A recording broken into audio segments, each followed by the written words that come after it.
Financial things, specifically financial statements.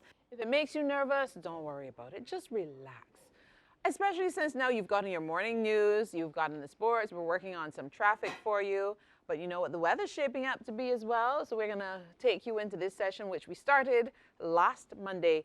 It's 13 minutes after the hour of 7, and we were working on traffic. So we aren't able to connect with Sergeant Aline. Sergeant Aline is back. He's in the chair. Yeah, okay. But I don't think we were able to connect with him. So in the meantime, there was another traffic situation that we wanted to share with you. Right. So as we work on that, we will also share about those who tied the knots just recently. So that's coming up. But yeah, you know, sometimes in traffic, you're in a hurry and you might do a little something that you shouldn't exactly do. And sometimes you get caught. Sometimes, you know, sometimes, like Lead Pipe said, sometimes. Not all the time. I'm looking for this thing because I don't know about it, so I know it has to be something really funny. Why do you think so? Yeah, I know the people that I work with. Something really funny? Huh. Crystal Hall, good morning. Good morning. She is our internal auditor who spends some time helping you with your financial needs. Audit this situation. Oh dear. You started dealing with financial statements with Cassandra last week. What did you learn, Cassandra? I learned that you need to have all your ducks in a row and you need to make sure and continue to document. That is one thing that is constant and has to be consistent. How many ducks are we talking about? Enough. Good morning, Crystal. Good morning. I'm glad you remember the documentation part because that's the part I want drilled into everyone's heads. Yeah. It's difficult to get these things off the ground without documentation. And oftentimes that's the one part that's missing. And then everything else is the foundation. Yeah. But we're going to go into some more detail with the financial statements because even if you're not able to prepare them yourself, I think people should be at least able to understand them, to see them, and be able to see what it says about your business. Right. And if you document all the information, someone like you should be able to make sense of it. Exactly. And be able to tell you if this is what this is saying for you, what you need to do, what else you might need to add to your business, things you need to be looking out for, red flags. It tells an entire story and it paints an entire picture. Okay, so what are we seeing here in this picture? Well, hopefully it could bring up the income statement. So wait for that to come up. Right. This is a statement of financial position, but Yes. you want the income statement. Income statement first because that's the one that's usually easier for most persons to understand. Okay. Because it's literally just all the money you make and all the money you spend. And we would have started on this last week. Yeah. But I wanted to bring some more details so persons could see exactly what it looks like and understand it's not, you know, it's not anything to be scared of. You can see the top part shows your revenue. And if you're selling your chicken and chips, you might want to categorize it into different areas. So if you have your fish and chips, your chicken and chips, your whatever it is that you have, so you can see which areas make the most money. Right. So you can see you have the big category and then you might have subcategories that help you to be able to paint a picture. Yeah, this is better. These glasses have helped me tremendously, but this here, going in a little closer on, is much better than how it was just before, Shane. Now I can actually see what it is. So there you go. Gross profit, $350,000. That's looking good.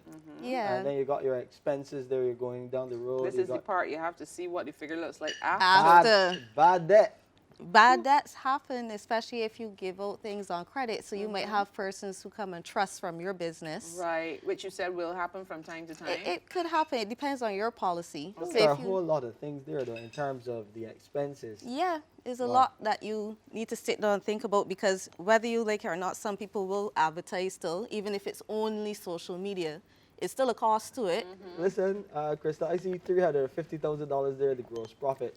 When you're done with all the expenses, 91,000, and this is before taxes. That's why I told you gross is just a gross. It's misleading. It is. Yeah. Don't gross focus on misunderstanding. gross. Don't focus on the gross. You have to focus on the net once yeah. you've completed That is all the crazy. deductions. Yeah.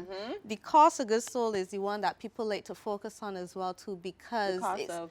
the cost of goods sold, Okay. it literally all the costs associated directly to do your business. So you have your chef coming on soon. So the things are directly related to his business will be cooking oil, ingredients, those kind of expenses are what you would put in the cost of goods sold. Coquille. Lobster. Lobster. Yeah. Yes, and then the other expenses are the ones that aren't directly related. So he needed to put gas in his vehicle to get everything here. That's a cost. You sound like you're putting ideas in his head. I hope he's tracking all of these Chef things. Adrian is. Oh, yeah. I'm sure he is. I'm sure he is.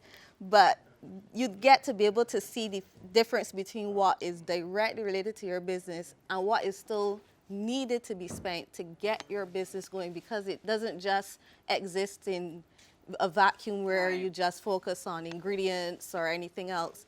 You still have other things that you need to spend money on to be able to get the business going.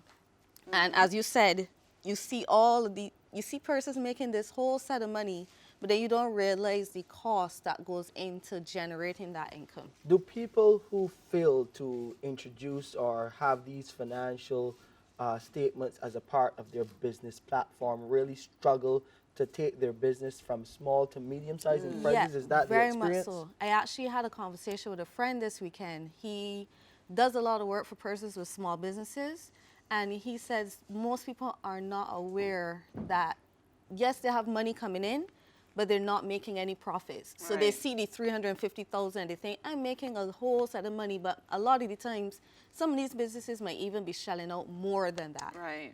And they're not realizing, because they're not tracking with these financial statements, that they actually are not profitable. So that's the recipe for failure right there. Yeah, and they're not even aware because they're not documenting, they're not tracking, they don't understand these things because they think, oh, that's for the financial heads to worry about, that's not my concern. But these things help you to realize if you're even costing your products properly.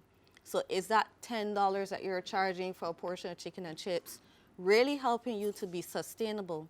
And if it isn't and you have to take out your prices, how are you going to be able to make sure that your customers stay with you and understand the value in terms of what you're giving, especially if competition is stiff? You might need to charge $13.50, but hold that thought. We're going to come back and get those final thoughts from you, Crystal. We've been talking about how important these financial statements are for your business with Crystal Howell, our internal auditor. You may think you're making a lot of money when you look at that gross, but What's going out cost, is way more. The cost.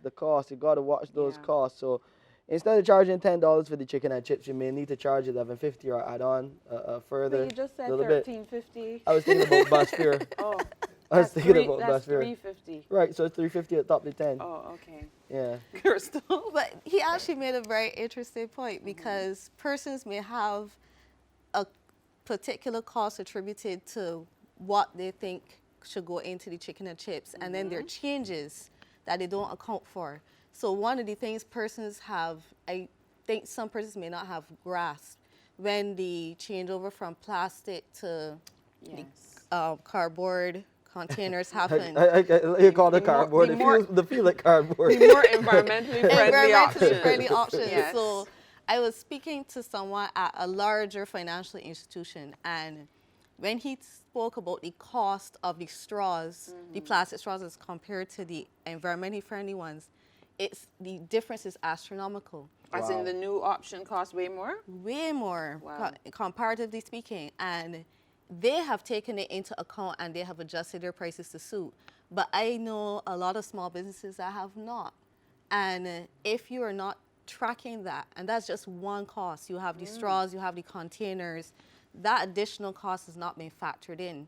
So if you're charging the same amount and your cost of goods sold that we would have mentioned before have gone up, then you are losing out.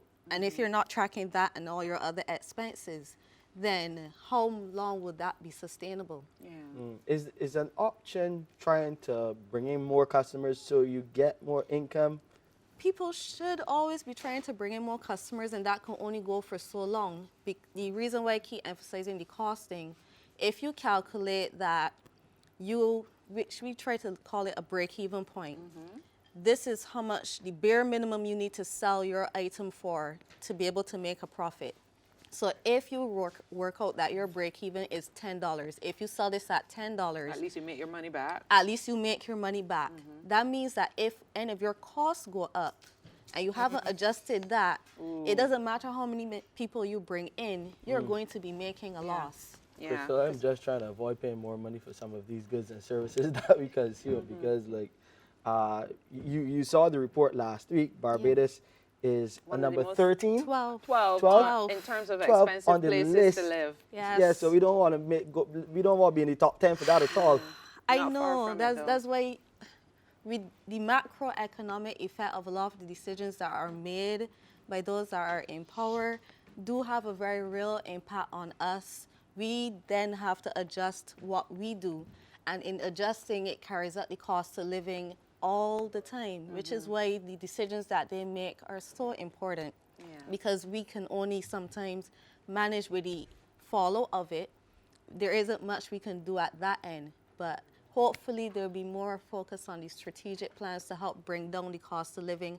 I know that they have a lot on their plate and it's not an easy task, but in the interim, hopefully this advice will help persons to be able to manage and Yeah. adjust. And know what they need to pay attention to Yeah. as well. Financial statements are important and real to your business, so you have to know what you have to work with, first of all, know what's going out, know what's coming in, and don't focus on the gross. Right, I Shane? believe it's a Oh, gross mislead, to say the least. But Yeah. thank you, Crystal.